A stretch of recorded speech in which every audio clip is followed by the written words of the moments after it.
विद्यार्थी मित्रांनो, आज आपण कुमार भारती मराठी या विषयाची बोर्डाची प्रश्नपत्रिका आपण म्हणतो, पण तिला कृतीपत्रिका म्हटलं जातं, कारण कृतीवर आधारित असल्यामुळे. आणि या कृतीपत्रिकेचा आराखडा कसा असतो ते आज आपण पाहू.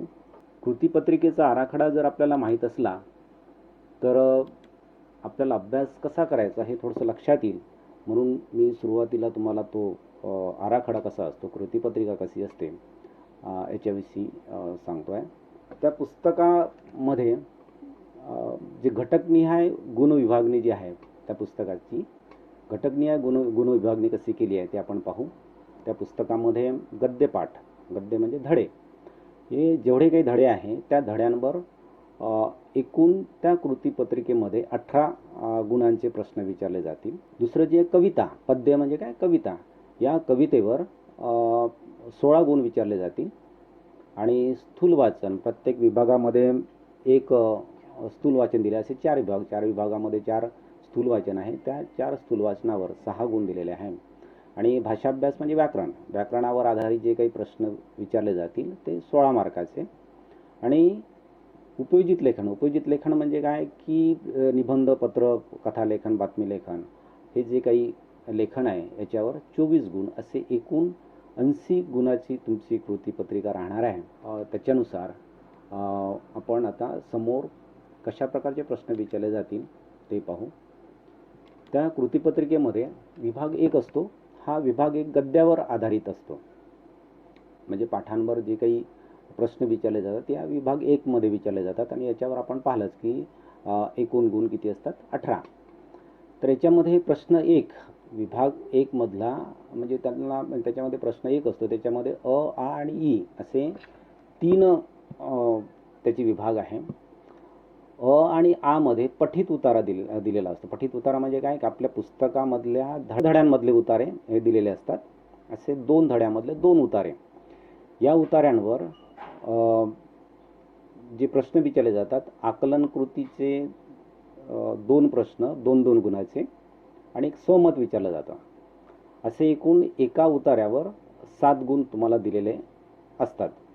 आता या आकलन कृतीमध्ये काय असते की वस्तुनिष्ठ प्रश्न, म्हणजे छोटे छोटे प्रश्न, त्याच्यामध्ये आकृतीबंध पूर्ण करा किंवा सहसंबंध लिहा किंवा गाळलेले शब्द पूर्ण करा, पूर्ण वाक्य पूर्ण करा, असे छोटे छोटे प्रश्न त्याच्यामध्ये विचारले जातात 2-2 गुणांसाठी.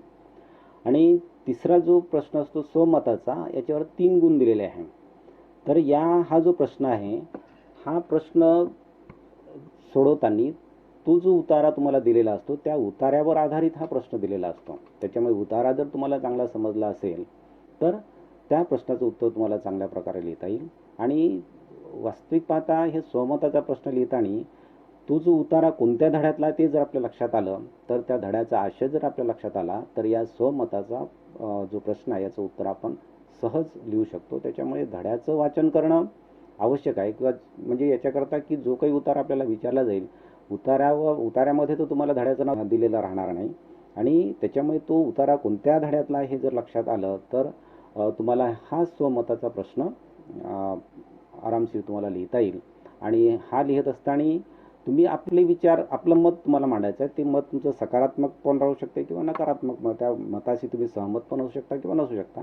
तरी कोणत्याही कसंही लिहिलं तुम्ही, नकारात्मक लिहिलं किंवा सकारात्मक लिहिलं तरी तुम्हाला त्याच्यावर गुण हे मिळतातच. आणि त्याच्यामुळे हा जो प्रश्न आहे 3 गुणाचा आहे आणि त्याच्यामुळे तो तुम्हाला लिहायचाच आहे. असे एका उतार्यावर 7 गुण. तसंच दुसरा उतारा पण त्याचप्रमाणे दुसऱ्या धड्यातला, तर असे 7 गुण. आणि त्याच्यानंतर तिसरा जो ई प्रश्न आहे तो हा अपठित उतारा असतो. हा पुस्तकात व्यतिरिक्त दिलेला असतो, पुस्तकामध्ये हा उतारा नसतो. त्याच्यामुळे हा उतारा तुम्हाला वाचायचाच आहे, वाचून त्याला समजून घ्यायचं आहे. आणि त्याच्यावर त्या काही आकलन कृती दिलेल्या आहेत, 2 आकलन कृती 2-2 गुणाच्या, त्या सोडवायच्या आहे. त्याच्यावर एकूण 4 गुण आहे. असे धड्यांवर जे काही पाठ आहे त्याच्यावर 14 गुण आणि अपठित उतार्यावरचे 4 गुण, असे गद्यपाठावर एकंदर 18 गुणाचे विभाग 1 मध्ये तुम्हाला प्रश्न विचारले जातील. त्याच्यानंतर विभाग 2 आहे, हा पद्य विभाग म्हणजे कवितेवर. याच्यामध्ये एकूण 16 गुण आहे. आता हा प्रश्न दुसरा, विभाग 2 मध्ये प्रश्न दुसरा असतो. याच्यामध्ये प्रश्न म्हणजे दोन मधला मधला पठित पद्य. पठित पद्य म्हणजे काय, की तुम्हाला तुमच्या पुस्तकामध्ये जी काही कविता आहे ती कविता दिलेली असते आणि त्या कवितेवर आकलन कृतीच्या 2 कृती विचारल्या जातात, 2-2 गुणाच्या. असे 4 गुण हे वस्तुनिष्ठच असतात. त्याच्यानंतर तिसरा जो प्रश्न आहे, 2 ओळीचा सरळ अर्थ लिहा. ज्या काही त्या कवितेमधल्या तुम्हाला 2 ओळी दिल्या जातील त्याचा सरळ अर्थ तुम्हाला 2 गुणाकरता लिहायचा आहे. त्याच्यानंतर काव्यसौंदर्य, म्हणजे काव्यसौंदर्य 2 गुणाचा जो प्रश्न आहे हा त्या म्हणजे तुम्हाला जी दिलेली कविता आहे त्या कवितेमधल्या ओळीवर ज्या काही 1-2 ओळी दिल्या जातील त्या ओळीमधलं सौंदर्य तुम्हाला लिहायचं आहे. असे या कवितेवर एकंदर 8 गुण तुम्हाला 8 गुणाचे प्रश्न विचारले जातील. त्याच्यानंतर प्रश्न दुसऱ्यामधलाच आहे, तर याच्यामध्ये कवितेवर आधारित कृती. आता या ठिकाणी या प्रश्नामध्ये 2 कविता तुम्हाला दिलेल्या असतात. त्या 2 पैकी एका कवितेवरील जी माहिती आहे, जे काही मुद्दे आहे त्या मुद्द्याला धरून तुम्हाला त्याची उत्तरं लिहायची असतात. याच्यामध्ये 5-7 मुद्द्यांपैकी 3-4 मुद्दे तुम्हाला विचारले जातात. जसं कवितेचा विषय, कवितेमध्ये व्यक्त होणारा विचार किंवा कवितेमधून मिळणारा संदेश किंवा कविता आवडण्याची किंवा न आवडण्याचे कारणं, असे 2 किंवा 3 मुद्दे. पहिले माझ्या मते पहिले 2 जे मुद्दे असतात 1-1 गुणाचे असतात आणि तिसरा जो मुद्दा असतो आवडण्याची किंवा न आवडण्याची कारणे किंवा मिळणारा संदेश, तर हे 2 गुणाचा तो प्रश्न असतो. तर असे 4 गुणाचा प्रश्न याच्यावर विचारले जातात. परंतु ही जी कविता आहे, वर जी कविता दिली होती त्या व्यतिरिक्त दुसरी कविता ही असते. त्याच्यानंतर प्रश्न दुसऱ्यातला आता याच्यामध्ये पद्य रसग्रहण. आता याच्यामध्ये कोणत्याही कवितेचा म्हणजे ह्या वर ज्या 2 कविता म्हणजे पहिली पठित पद्य ती किंवा या ठिकाणी 2 कविता तुम्हाला दिलेल्या होत्या, 2 कवितेचे नावं, त्या व्यतिरिक्त चौथी कविता या कवितेच्या ओळी तुम्हाला रसग्रहणाकरता दिलेल्या असतात. या रसग्रहणामध्ये तुम्हाला त्यामध्ये आशय सौंदर्य, काव्य सौंदर्य आणि भाषिक वैशिष्ट्य तुम्हाला लिहायचं असते. हे 4 गुणाकरता हे रसग्रहण तुम्हाला दिलेलं असते. तर अशा प्रकारे पद्यावर एकूण 16 गुणाचा हा प्रश्न विचारला जातो किंवा कवितेवर 16 गुणाचे प्रश्न विचारले जातात. त्याच्यानंतर विभाग 3 आणि प्रश्न पण 3 हा स्थूल वाचनावर विचारला जातो. याच्यावर एकूण 6 गुण आहे. आता याच्यामध्ये ज्याप्रमाणे पाठाची उतारे दिले जातात त्याप्रमाणे या ठिकाणी या स्थूल वाचनामध्ये तुम्हाला उतारा दिला जात नाही. तर या जे काही स्थूल वाचनावरचे पाठ जे आहे त्या पाठावर तुम्हाला 3 कृती किंवा 3 प्रश्न तुम्हाला विचारले जातात आणि त्या 3 प्रश्नापैकी 2 प्रश्न किंवा कृती तुम्हाला सोडवायचे असतात. एका कृतीला 3 गुण असते. तर अशा प्रकारे 6 गुण या स्थूल वाचनावर असतात. त्याच्यानंतर विभाग 4 किंवा प्रश्न 4 भाषाभ्यास, एकूण गुण 16.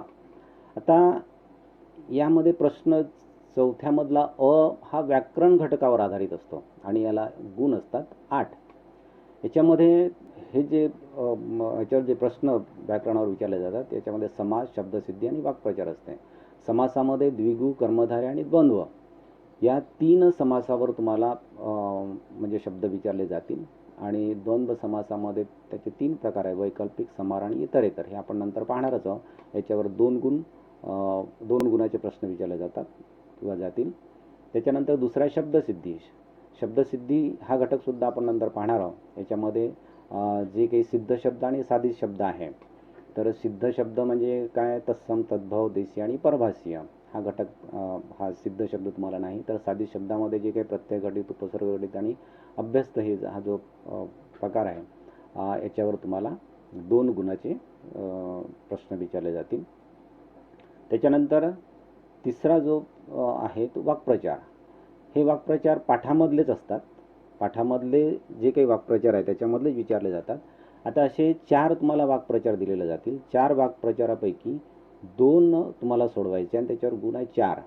आता 2 सोडवायचे आणि 4 गुण आहे म्हणजे त्याचं गुणाचं डिव्हायडेशन कसं आहे की वाक्प्रचाराचा अर्थ जो काही तुम्ही लिहिणार त्यावर 1 गुण आणि त्याचा वाक्यात उपयोग जर तुम्ही केला तर त्याच्यावर 1 गुण, असे एका वाक्प्रचाराला 2 मोर, म्हणजे 2 मार्क, म्हणजे एक अर्थाला आणि दुसरा त्याचा वाक्यात उपयोगाला, असे 2 जर वाक्प्रचार केले तर तुम्हाला 4 गुण मिळू शकतात. आणि हे सोपी असतात आणि त्याच्यामुळे पुस्तकामध्ये जे काही वाक्प्रचार आलेले आहे त्या वाक्प्रचाराकडे थोडंसं लक्ष द्यायचं. त्याच्यानंतर प्रश्न 4था मधला आ हा भाषिक घटकावर असतो. याच्यावरही एकूण गुण आहे 8. याच्यामध्ये 4 प्रकार आहे.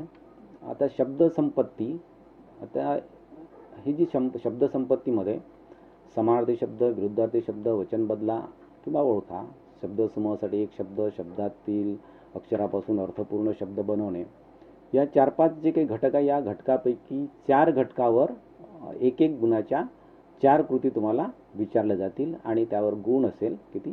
4. आता समानार्थी शब्द, आता हे नंतर आपण पाहणारच आहोत, परंतु समानार्थी शब्दामध्ये कसं असते, एखादा शब्द दिलेला आहे तर त्याचा एक शब्द दिला त्याचे 2 अर्थ लिहा.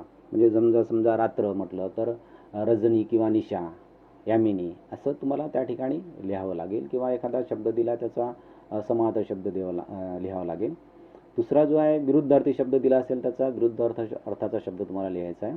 वचन बदला म्हणजे एक वचनाचं अनेक वचन किंवा अनेक वचनाचं एक वचन, किंवा समजा तुम्हाला शब्द दिलेला असेल तर ते वचन तुम्हाला ओळखावं लागेल, ते एक वचन आहे की अनेक वचन आहे. शब्दसमूहासाठी एक शब्द, म्हणजे जसं अनेक शब्दासाठी एक शब्द, म्हणजे आकलन न होणारं म्हणजे अनाकलनीय, महिन्यातून एकदा प्रकाशित होणारे काय मासिक, अशा अनेक शब्दासाठी एक शब्द तुम्हाला त्या ठिकाणी लिहायचा आहे.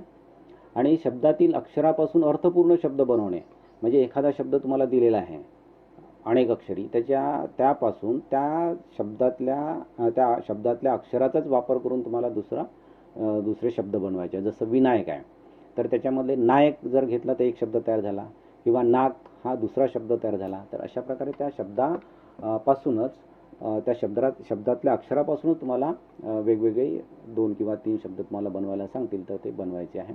तर या 4-5 याच्यापैकी तुम्हाला 4 घटकावर प्रश्न विचारले जातील आणि त्या एका याला मग गुण असतील 1, म्हणजे असे 4 जर विचारले तर 4 गुणाचे ते असतील.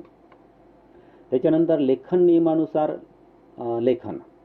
आता लेखन नियमानुसार म्हणजे जसं आता त्या ठिकाणी दिलेलं आहे की अचूक शब्द ओळखा. आता अचूक शब्द ओळखा म्हणजे काय की त्या ठिकाणी का म्हणजे तुम्हाला की समजा एक शब्द दिलेला आहे, एक शब्द 4 प्रकारे लिहिलेला आहे. जसं हार्दिक आहे, हार्दिक शब्द समजा 3-4 प्रकारे लिहिलेला आहे, म्हणजे त्याच्या ऱ्हस्व दीर्घ जे काही आहे हे म्हणजे वेगवेगळं देऊन, पण त्याच्यापैकी 4 शब्दापैकी एक शब्द हा बरोबर लिहिला, ऱ्हस्व दीर्घ त्याचं बरोबर असेल, तर अशा 3 शब्द चुकीचे असतील तर जो बरोबर आहे तो शब्द तुम्हाला त्याच्यामधला ओळखून तो लिहायचा आहे. किंवा वाक्यातील चुकीचे शब्द दुरुस्त करा, म्हणजे वाक्यामध्ये सुद्धा एखादा शब्द ऱ्हस्व दीर्घ त्याचं चुकीचं दिलं असेल तर त्याला योग्य जो काही ऱ्हस्व पाहिजे दीर्घ पाहिजे ते दुरुस्त करून ते वाक्य पुन्हा लिहायचं आहे. पण या ठिकाणी वाक्य दुरुस्त करताना किंवा चुकीचा शब्द दुरुस्त करताना वाक्यामध्ये अदलाबदल करायची नाही. जो काही शब्द चुकीचा असेल तो शब्दच फक्त व्यवस्थित करून ते वाक्य पुन्हा जसेनं तसं लिहायचं आहे, वाक्यामध्ये बदल करायचा नाही. जो काही चुकीचा शब्द असेल तो शब्द ओळखायचा, त्याला दुरुस्त करायचं आणि त्याखाली अंडरलाईन देऊन ते वाक्य पुन्हा जसंचं तसं लिहायचं. त्याच्याकरता गुण आहे 2. त्याच्यानंतर तिसरा आहे विरामचिन्हे. आता विरामचिन्हामध्ये काय असतं की योग्य विरामचिन्हाचा वापर करणे. आता या ठिकाणी वाक्य दिलेलं असतं आणि विरामचिन्हे दिलेले नसतात. अशा वेळेला आपण काय करतो की वाक्याच्या शब्दामध्ये अदलाबदल करतो. तर हेराफेरी न करता वाक्यामधले शब्द न बदलवता त्या ठिकाणी ज्या ठिकाणी विरामचिन्हाची गरज आहे, जिथं कॉमा पाहिजे, जिथं इन्व्हर्टेड कॉमा पाहिजे, जे काही पाहिजे ते दिल्यानंतर ते वाक्य जशाने तसं लिहायचं आहे. त्याच्यानंतर म्हणजे लेखन नियमानुसार लेखन आणि विरामचिन्हाचा या ठिकाणी वाक्य दिलं असेल तर वाक्याच्या शब्दामध्ये अदलाबदल करायची नाही. फक्त चुकीचा शब्द असेल दुरुस्त करून अंडरलाईन करायचं आणि विरामचिन्ह द्यायला सांगितलं असेल तर विरामचिन्ह देऊन ते वाक्य जशाने तसं लिहायचं. त्याच्यानंतर विरामचिन्ह ओळखणे. समजा तुम्हाला 2-4 असे विरामचिन्ह दिलेले आहे एका म्हणजे तक्त्यामध्ये, तर ते चिन्ह प्रश्नार्थक असेल तर प्रश्नार्थक, म्हणजे स्वल्पविराम असेल तर स्वल्पविराम, उद्गारवाचक असेल तर उद्गारवाचक, तसं त्या ठिकाणी लिहायचं आहे. चुकीचे विरामचिन्ह बदलवणे. एखाद्या वाक्यामध्ये समजा चुकीचं विरामचिन्ह दिलेलं असेल, म्हणजे ज्या ठिकाणी प्रश्नार्थक पाहिजे तिथं पण उद्गारवाचक असेल, उद्गारवाचक असेल तिथं पूर्णविराम असेल, तर ते चुकीचे विरामचिन्ह दिलेले असेल तर ते बदलवायचं. त्याच्याकरता गुण आहे 1. आणि त्याच्यानंतर आहे पारिभाषिक शब्द. हे पारिभाषिक शब्द तुमच्या पुस्तकाच्या शेवटी 114 पानावर दिलेले आहे. तर ते जे शब्द आहेत ते शब्द पाठ करायचे. त्याच्यापैकी तुम्हाला 2 शब्द विचारले जातील आणि त्या 2 शब्दावर गुण आहे 1, म्हणजे एका शब्दावर अर्धा गुण. त्याच्यामुळे ते जे शब्द तुम्ही जर त्या शब्दा म्हणजे तुमच्या पुस्तकामध्ये जे काही शब्द दिले आहे त्या शब्दा पलीकडला शब्द तुम्हाला विचारणार नाही. त्याच्यामुळे ते जे काही शब्द आहे ते शब्द तुम्ही पाठ करायचे आहे. दुसरी गोष्ट, त्या पुस्तकाच्या म्हणजे जिथं पारिभाषिक शब्द दिला आहे, मला वाटतं 113 पेजवर म्हणजे अचूक शब्द पण दिलेला आहे. तर ते शब्दसुद्धा लिहा. म्हणजे त्या ठिकाणी शब्द बरोबर दिलेला आहे. तोच शब्द 3 प्रकारे वेगवेगळ्या प्रकारे लिहिला जातो आणि त्याच्यामधला अचूक शब्द निवडायचा असतो. तर ते दोन्ही पेज 113 आणि 114 वरचे जे काही शब्द दिलेले आहेत ते शब्द पाठ करा. म्हणजे तुम्हाला या म्हणजे लेखन नियमानुसार लेखनावरचे 2 गुण आणि पारिभाषिक शब्दावरचे गुण हे तुम्हाला हमखास मिळतील. त्याच्यानंतर विभाग 5वा म्हणजे प्रश्न 5वा, उपयोजित लेखन. उपयोजित लेखनावर गुण आहे 24. आता याच्यामध्ये पहिला प्रश्न दिलेला असतो पत्रलेखन. या पत्रलेखनामध्ये एक असे ॲडव्हर्टाईजसारखं, जाहिरातीसारखं दिलेलं असते. त्याच्यामध्ये 2 प्रकारचे प्रश्न विचारले जातात, औपचारिक आणि अनौपचारिक. आता हे नंतर काय ते आपण पाहणारच आहोत. तर या 2 पत्रापैकी एक पत्र तुम्हाला लिहायचं आहे. म्हणजे 2 पत्र विचारले जातील, त्यापैकी एक पत्र तुम्हाला लिहायचं आहे. अनौपचारिक लिहा किंवा औपचारिक लिहा. किंवा पत्र जर लिहायचं नसेल तर त्याला पुन्हा आहे सारांश लेखन. आता हे सारांश लेखन म्हणजे कोणतं, प्रश्न पहिल्यामधलं किंवा विभाग 1 मधलं जो काही प्रश्न आहे अपठित उतारा, त्या उतार्याचं सारांश लेखन करायचं आहे. म्हणजे सारांश लेखन केलं किंवा पत्र लिहिलं तरी त्याच्यावर गुण किती आहे 6. या 2 पैकी म्हणजे 3 पैकी, औपचारिक पत्र, अनौपचारिक पत्र किंवा सारांश लेखन, या 3 पैकी कोणतंही एक लिहायचं आहे आणि त्याच्यावर गुण मिळणार आहे तुम्हाला 6. त्याच्यानंतर आहे जाहिरात लेखन, बातमी लेखन आणि कथा लेखन. आता या ठिकाणी जाहिरात लेखन, बातमी लेखन आणि कथा लेखन या 3 गोष्टी दिलेल्या आहेत. 3 पैकी 2 गोष्टी तुम्हाला करायच्या, सोडवावं लागेल. जे काही तुम्हाला जाहिरात सोपी वाटत असेल तर जाहिरात, बातमी सोपी वाटत असेल तर बातमी, कथा सोपी वाटत असेल तर त्या प्रश्नपत्रिका पाहिल्यानंतर आपल्याला काय कठीण आणि काय सोपं हे लक्षात येते आणि जे काही आपल्याला जमते आहे त्यापैकी 2 गोष्टी तुम्हाला लिहायच्या आहे. प्रत्येक गोष्टीवर गुण आहे 5, असे एकूण 10 गुणाचे हे प्रश्न आहेत. त्याच्यानंतर लेखन कौशल्य. लेखन कौशल्य म्हणजे काय, निबंध. या निबंधामध्ये 3 प्रकार आहेत, 3 प्रकारचे विचारले जातील.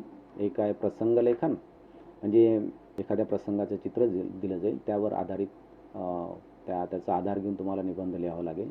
त्याच्यानंतर आत्मकथन. आत्मकथनाकरता एखादं फळाचं आत्मकथन, झाडाचं आत्मकथन, जे काही विषय दिलेला असेल त्याचं आत्मकथन.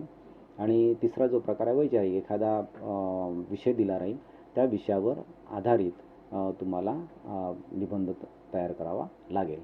तर या 3ही प्रकारच्या निबंधापैकी तुम्हाला फक्त एक निबंध लिहायचा आहे आणि त्याच्यावर गुण आहे 8. तर अशा प्रकारची ही तुमची प्रश्नपत्रिका राहणार आहे. फक्त ही जी प्रश्नपत्रिका जी आहे किंवा कृतीपत्रिका कशा प्रकारची असते हे समजून घ्या आणि त्याच्यानुसार तुमचा अभ्यास सुरू ठेवा. धन्यवाद.